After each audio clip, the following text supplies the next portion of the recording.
Welcome back to TD Insights Live. Over the last several weeks, I've been extremely busy with podcasts, articles, webinars, and blogs, all focused on the post-COVID-19 new normal. Starting this week, we'd like to highlight for you some of my favorite data on the trends that are moving us forward to that new normal. As countries went into the lockdown phase around the world, government segmented the retail industry into essential and non-essential retailers. Essential retailers such as food and drug stores were allowed to stay open, while non-essential retailers were ordered to close.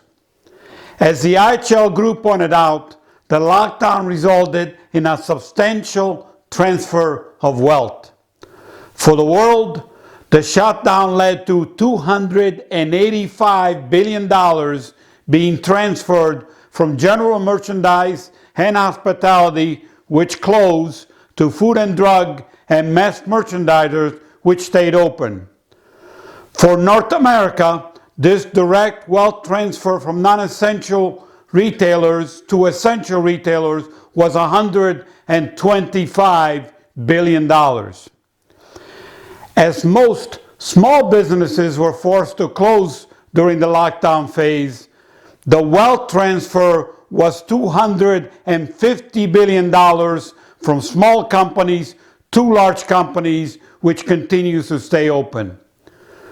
The very real pain of this wealth transfer is reflected by the number of store closures in 2020. The current forecast has nearly 300,000 stores closing this year.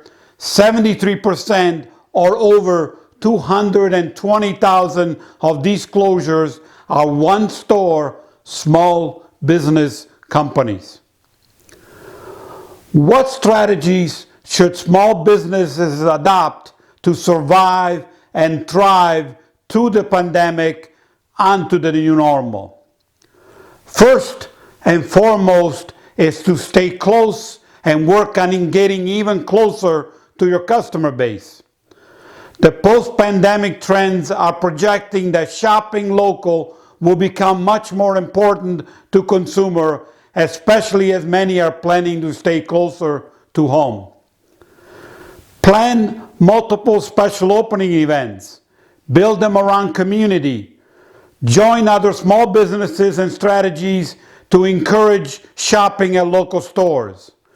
Use the joint leverage of your local businesses to encourage your local government to be part of the solution in keeping local businesses thriving and growing.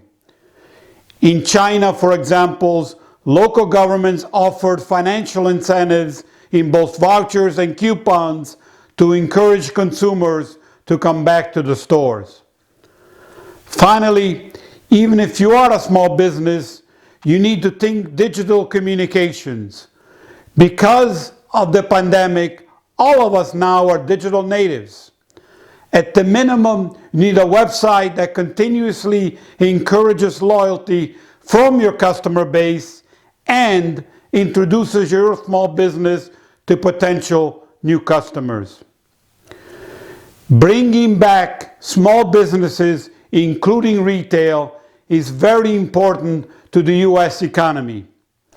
Small retailers with 50 or fewer employees make up nearly 99% of all retail firms, and they hire nearly 40% of all retail employees. Focus on customers, plan special events, encourage local government engagement, and increase digital communications. That's it for this week. Thank you for listening, and we'll really appreciate if you like, shared, or commented on this video and subscribe to this channel. See you next time.